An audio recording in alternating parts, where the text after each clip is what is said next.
우리 그리스도인들에게 있어서 아주 중요한 영적 가치가 있습니다. 우리가 꼭 알아야 될 것, 우리가 꼭 붙들고 살아야 될 것, 그것은 바로 언약입니다. 우리가 믿는 하나님의 말씀이, 이 성경 자체가 곧 언약입니다. 구약, 옛 언약이에요.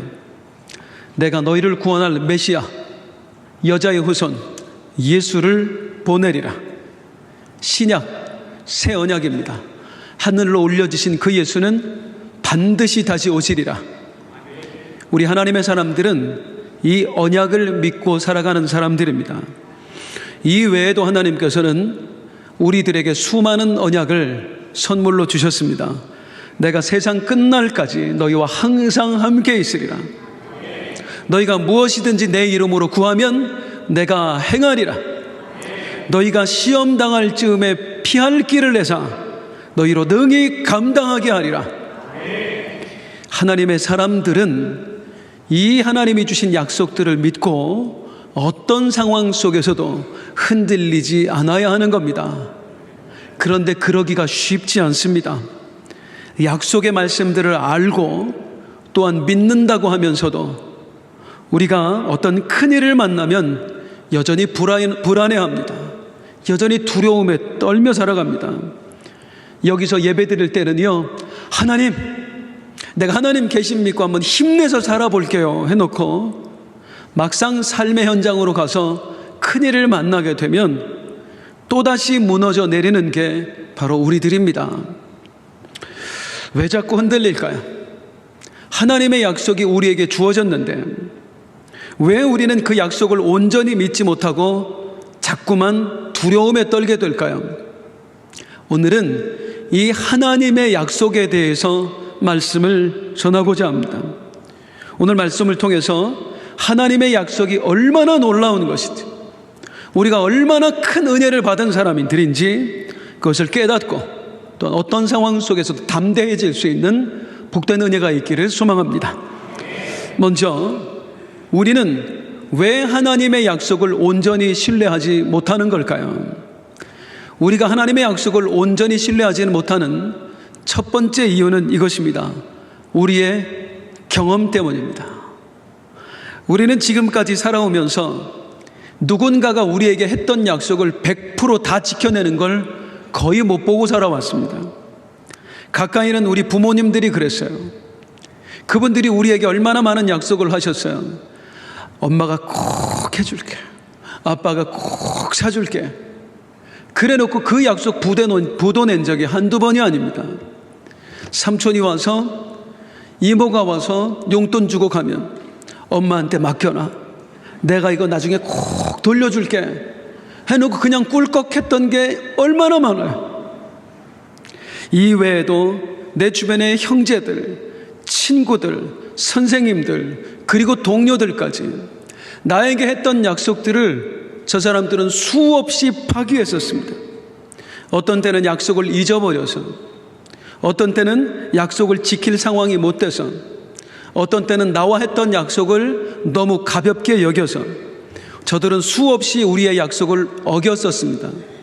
이 경험을 가지고 있는 우리는 하나님의 약속을 온전히 믿기가 힘든 거예요. 다른 사람들만 나와의 약속을 어겼습니까? 나도 수없이 약속을 어겼습니다. 어떤 사람이 정말 바람둥이였어요. 이제 이 생활을 그쳐야 되겠다. 너무나 아름다운 여자분을 보고 반했습니다. 하나님, 저 아름다운 여인과 결혼을 하게 해주신다면 제가 평생의 바람을 피지 않겠습니다. 만약에 제가 이 약속을 어기면 저를 죽이셔도 좋습니다. 하나님께서 그 기도를 들어주셨어요. 그 아름다운 여인과 결혼을 했습니다. 어떻게 바람을 피우겠어요? 시간이 지나자 본색이 드러나기 시작합니다. 한번 바람을 피웠는데 안 죽는 거예요. 용기가 생겼습니다. 마음껏 바람을 피웠습니다. 한 3년 정도 그렇게 살다가 어느 날 배를 탔는데 그만 거센 풍랑을 만났습니다. 그때 하나님에게 했던 약속이 떠오른 거예요. 하나님이 나를 죽이시려고 그러나 곧바로 안심이 되었습니다. 세상에 이 배에 타고 있는 사람이 100명이 넘는데 하나님이 나 하나 죽이시겠다고 이 배를 뒤집으시겠는가? 그때 하나님께서 음성을 들려주셨어요. 야 임마, 내가 너 같은 놈 100명 모으는데 3년 걸렸다.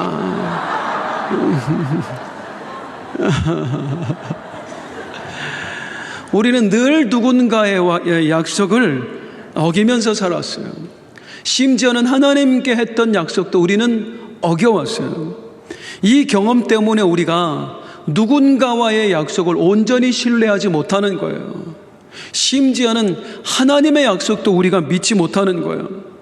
하나님은 반드시 너와 함께 할 거다, 너를 지키실 거다, 약속을 지켜주신다. 머리로는 동의가 되는데 가슴 깊이 그게 심겨지질 않는 거예요. 왜 그렇다고요? 우리의 경험 때문입니다.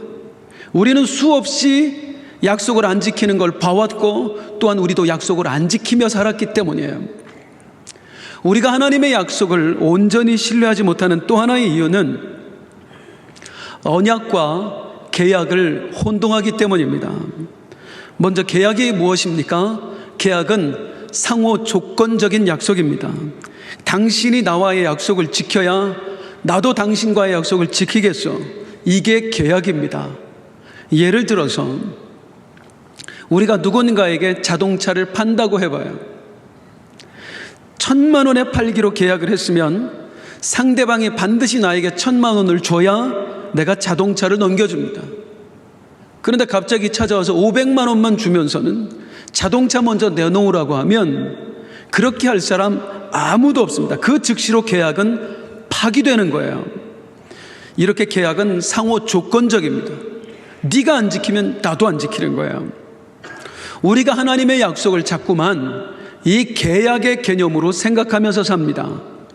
내가 세상 끝날까지 너희와 항상 함께 있으리라. 거기에 우리가 조건을 생각을 하는 거예요. 아이고, 내가 이렇게 하나님 앞에서 죄를 많이 지었는데 하나님께서 나랑 끝까지 함께 해 주실까? 우리 하나님이 말씀해 주셨어요. 너희가 내 이름으로 무엇이든지 구하면 내가 행하리라. 내가 이렇게 믿음도 없는데 하나님께 헌금도 많이 못 드렸는데 과연 나 같은 사람의 기도를 들어주실까? 하나님이 주신 약속을 우리가 자꾸만 뭐처럼 생각한다고요? 계약처럼. 내가 뭔가를 하나님께 해드려야지만 하나님께서 약속을 지키실 것으로 우리가 생각하며 산다는 것이죠. 그러니 자신이 없을 수밖에 없죠. 우리가 하나님과의 약속을 어떻게 다 지키면서 살아요? 우리가 하나님과의 약속을 믿을 수 없는 이유, 온전히 신뢰하지는 못하는 이유, 자꾸 계약처럼 생각해서 그래요. 그런데 성경에서 말하는 하나님의 약속은 계약의 개념이 아닙니다. 하나님의 약속은 이렇게 부릅니다. 따라하겠습니다. 언약이라고 부릅니다. 언약은 계약과 비슷한 것 같지만 아주 다릅니다. 계약은 말씀드렸다시피 상호 조건적입니다. 상황에 따라 얼마든지 변할 수 있는 게 계약입니다. 그런데 언약은 그렇지 않아요. 언약은 결코 조건적이지 않아요. 언약은 어떤 상황 속에서도 지켜지게 되어 있습니다. 네가 안 지켰으니까 나도 안 지킬게. 이건 언약이 아니에요. 언약은 환경과 상관없이 사람과 상관없이 반드시 지켜지게 되어 있습니다. 안타깝게도 우리는 이 언약의 개념을 온전히 이해하는 게 불가능합니다. 왜요? 우리는 약속이 밥 먹듯이 어겨지는 시대를 살아왔거든요. 우리는 수없이 계약이 파기되어지는 시대를 살아왔거든요. 그래서 성경에서 언약이라는 말을 들어도 우리는 자꾸 계약의 개념으로 생각을 한단 말이에요. 경험해 본 일이 없으니까. 언약의 시대를 안 살아봤기 때문에 이 언약의 개념을 우리가 온전히 이해하는 게 불가능한 겁니다. 하지만 성경의 시대는, 하나님께서 처음 언약을 주셨던 그 시대는 지금과 달랐습니다. 하나님께서 당신의 사람들에게 언약을 주실 때에 고대 팔레스틴 지방 사람들이 가졌던 그 언약의 개념은 지금 우리가 생각하는 언약의 개념과는 판이하게 다른 엄청난 차이가 있습니다. 그 당시의 사람들은 언약을 자기 목숨보다도 소중히 생각했어요. 내가 죽었으면 죽었지 결코 누군가와 맺은 언약을 깨뜨리지 않았습니다. 어느 정도로 언약을 소중히 여겼느냐? 만일 누군가가 다른 사람과 맺은 언약을 깨뜨렸다. 그러면 모든 주변의 공동체가 함께 나서서 언약을 깨뜨린 그 사람을 심판했어요. 죽였어요. 심지어는 그 자식들까지 죽이기도 했어요. 예를 들어서 이 지준섭 장로님 앞에 계십니다마는 저와 지준섭 장로님이 언약을 맺었습니다. 그런데 제가 언약을 만약에 깨뜨렸어요.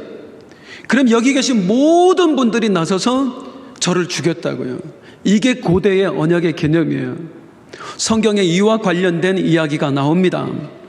창세기에 보면 야곱의 딸 디나가 세겜 족속 그 족장의 아들에게 몹쓸 짓을 당합니다. 이게 아주 몹쓸 놈은 아니었던 모양이에요. 제가 이 여자를 책임지겠습니다. 디나와 결혼하겠습니다 합니다. 야곱이 허락을 해줍니다. 그런데 야곱의 아들들, 즉 디나의 오빠들이 그걸 못 받아들이는 거예요. 저놈한테 보복을 해야 되겠다. 그래서 꾀를 내는데 찾아가서 하는 이야기가, 너희가 정말로 내 동생과 결혼을 하고 싶다면 너희 부족 남자들 전부 다 할례를 행해라. 그러면 내 동생을 주겠다 하고 저들과 언약을 맺습니다.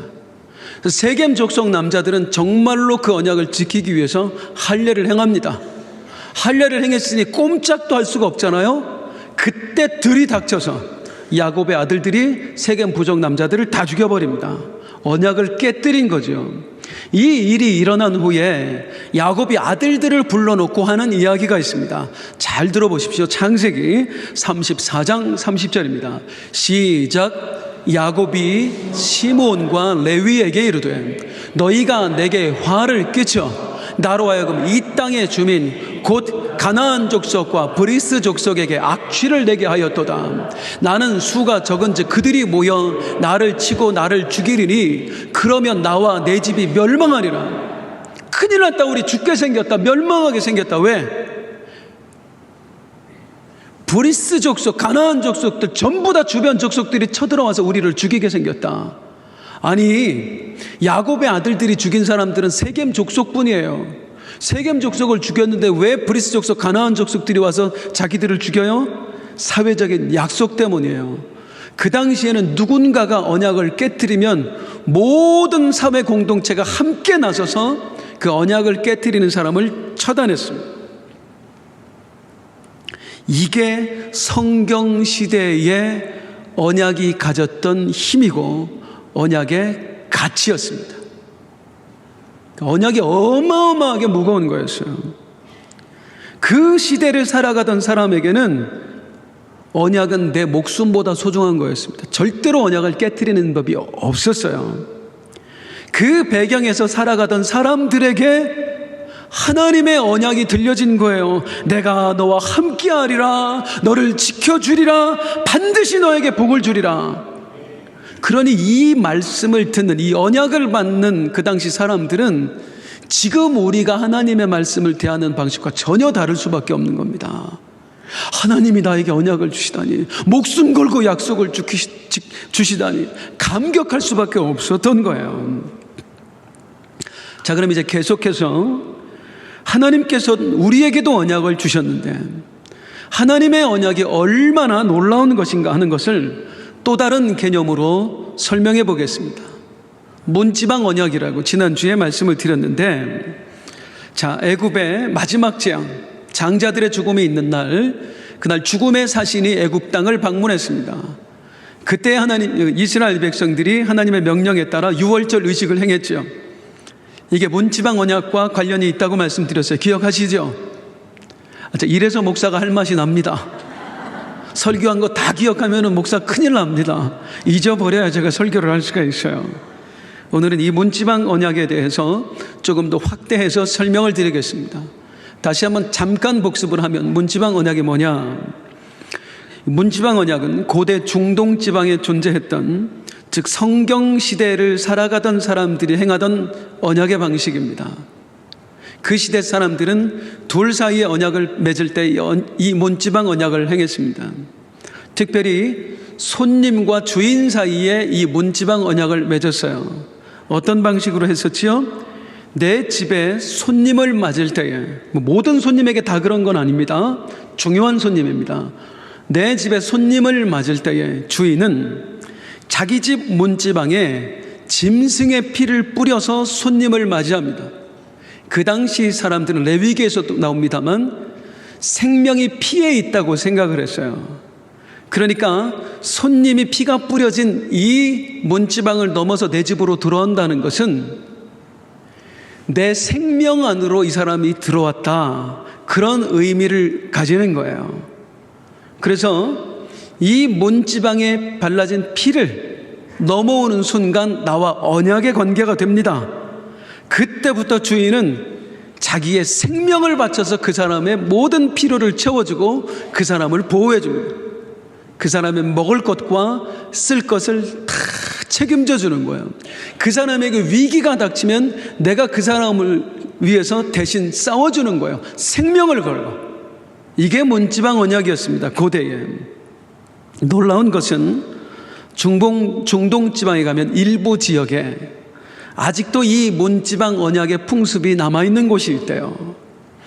문지방에 피를 뿌려서 손님을 맞는 행위는 이제 더 이상 그런 의식은 하지 않습니다. 대신에 자기 집 문지방을 넘어서 들어온 손님을 나와 문지방 언약을 맺은 것으로 생각을 해서 그 손님을 내 생명처럼 소중히 여기는 풍습, 그게 중동 일부 지역에 아직도 남아있답니다. 열방대학의 명강사인 크랙 힐 목사님이 있어요. 이분이 쓰신 책에 보면 이런 내용이 나옵니다. 실화입니다. 중동의 어느 지역에 아베드라고 하는 젊은 청년이 살았습니다. 이 아베드에게는 낡은 차가 한 대 있었어요. 어느 날 이 차를 끌고 시내를 주행하고 있는데 그만 브레이크가 파열되어 버렸습니다.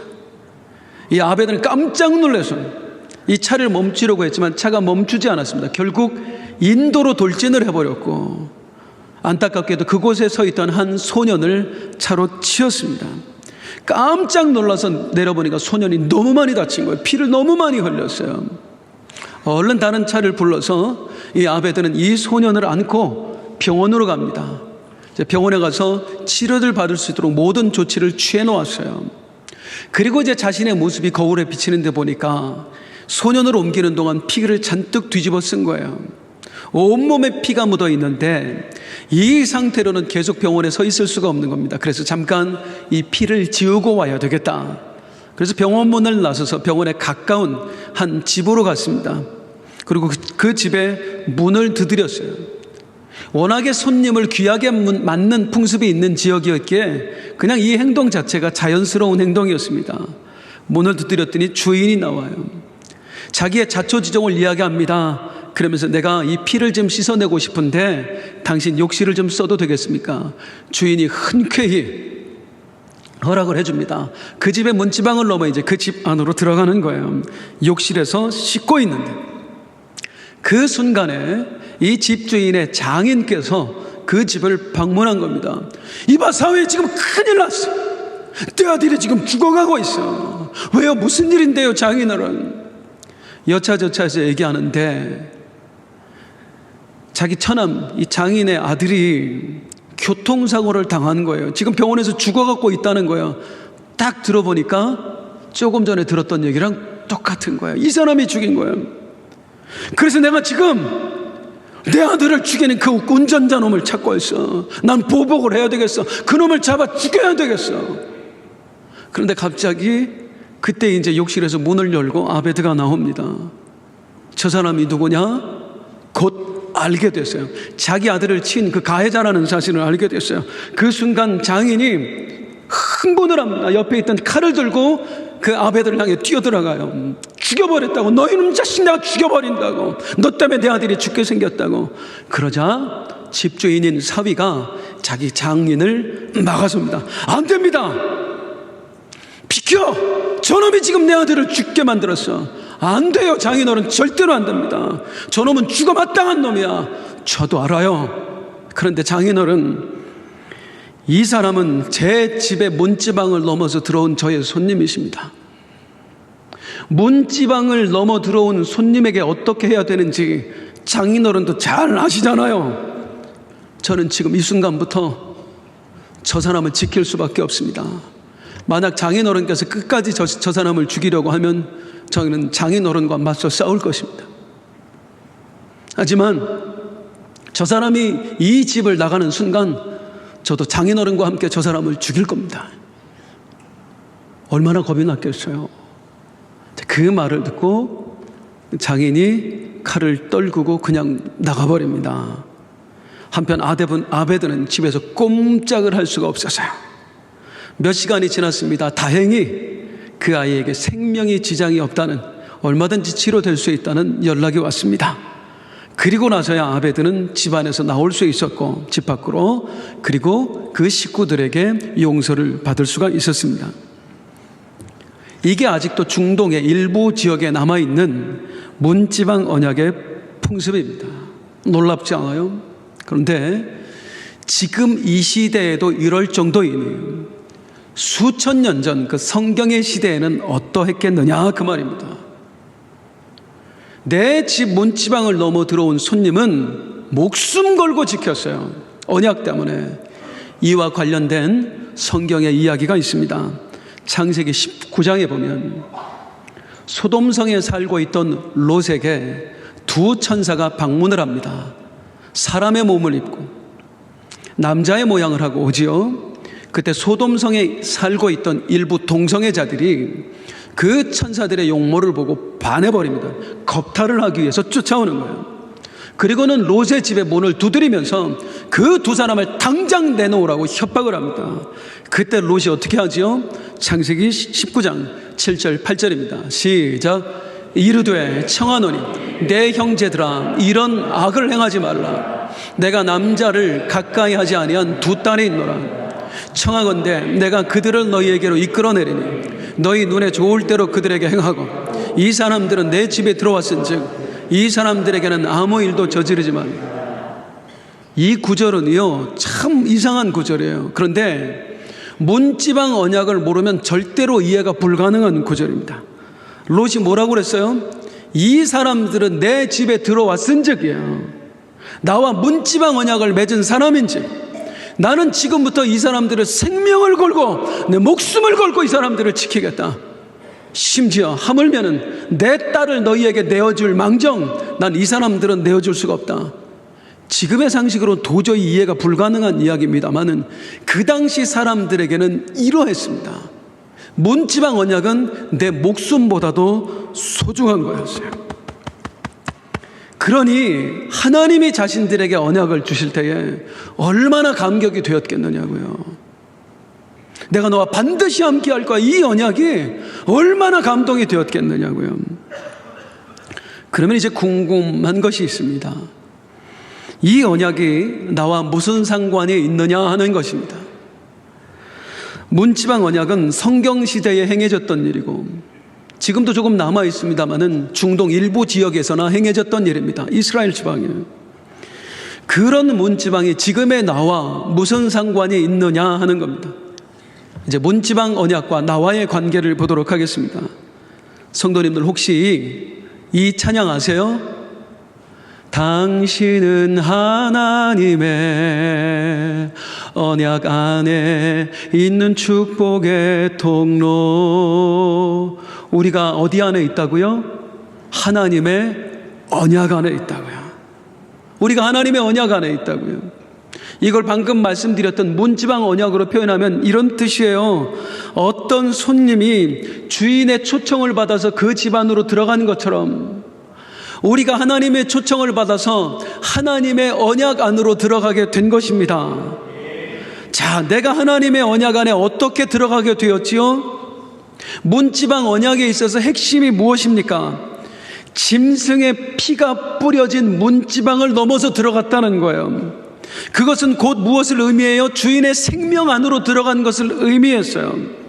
그래서 주인은 짐승의 피가 뿌려진 문지방을 넘어서 내 집 안으로 들어온 손님을 자기의 생명을 걸고 보호하고 책임졌던 것입니다. 우리가 하나님의 언약 안으로 들어가기 위해서 넘었던 문지방이 있습니다. 바로 우리 예수 그리스도의 피가 뿌려진 십자가인 거예요. 하나님의 어린 양이신 우리 예수 그리스도의 피가 뿌려진 십자가, 그 십자가를 넘어서 우리가 하나님 안으로 들어간 것입니다. 이게 바로 하나님과 나 사이에 맺어진 문지방 언약인 거예요. 성경이 말하는 문지방은 십자가입니다. 그래서 우리 예수님께서 십자가를 지시기 직전에 해주셨던 말씀이 있어요. 누가복음 22장 20절입니다. 이제 곧 십자가를 지러 가시기 전에 저녁 먹은 후에 잔도 그와 같이 하여 이르시되 시작, 이 잔은 내 피로 세우는 새 언약이니 곧 너희를 위하여 붓는 것이라. 붓는 것이라요. 내 피를 부을 것이고 너희가 내 피를 넘어서 하나님과의 새 언약 안으로, 하나님과 문지방 언약 안으로 들어가게 될 것이다. 믿으시기 바랍니다. 우리 모두는 예수 그리스도의 피를 통과하여서 하나님과 문지방 언약을 맺은 사람들입니다. 하나님 안으로 들어가게 된 사람들입니다. 내가 예수의 피를 넘어 하나님 안으로 들어가게 되었다. 하나님과 문지방 언약을 맺게 되었다. 이걸 너무나 잘 설명하고 있는 구절이 바로 오늘 본문입니다. 시편 91편 1절 말씀 같이 함께 읽겠습니다. 시작. 지존자의 은밀한 곳에 거주하며 전능자의 그늘 아래 사는 자요. 지존자의 은밀한 곳이 어디예요? 우리 집에서 가장 은밀한 곳이 어디입니까? 절대로 손님에게 내어줄 수 없는 공간, 부부의 침실입니다. 그런데 문지방 언약을 맺은 사람에게는 요청하면 침신도 내어준다고요. 그 사람은 내 생명보다 귀한 것이니까. 지존자의 은밀한 곳, 하나님의 안방까지도 내어준대요, 우리를 위해서. 그리고 전능자의 그늘 아래 사는 자요. 문지방을 넘어 그 집에 들어가 그 주인의 집에 사는 것처럼 우리가 하나님과 십자가라는 문지방 언약을 맺고 하나님 안에 들어가서 전능자의 그늘 아래 살게 된 것입니다. 이 말이 너무 감격스럽지 않아요? 한번 따라할게요. 전능자의 그늘 아래 사는 자요. 더 크게요. 전능자의 그늘 아래 사는 자요. 저는 문지방 언약의 의미를 알고 나서 이 구절을 읽다가 눈물을 흘렸습니다. 이게 얼마나 큰 의미인지를 깨닫게 되었거든요. 내가 무슨 자격이 있어서 우리 하나님의 그늘 아래 거하게 되었는가? 나 같은 게 무슨 가치가 있다고 하나님께서 나를 당신 안으로 초청해 주셨는가? 그런데 우리 하나님께서 우리들에게 그렇게 해주셨다는 겁니다. 나를 하나님 안에 거하는 자 되기 위하여, 전능자의 그늘 아래로 나를 초청하시기 위하여서 하나님이 당신의 사랑하는 아들 독생자 예수 그리스도를 죽이시고 그 피를 십자가에 뿌리셔서 나와 영원한 언약을 맺으셨다는 것입니다. 나를 영원히 당신 안에 거하는 자 되게 하셨다는 것입니다. 이 놀라운 은혜의 역사가 바로 십자가의 복음인 거예요. 우리가 예수 그리스도의 피값으로 인해서 하나님만으로 들어갈 수 있게 된 것입니다. 그래서 내 지금의 상태를 성경이 뭐라고 표현해요?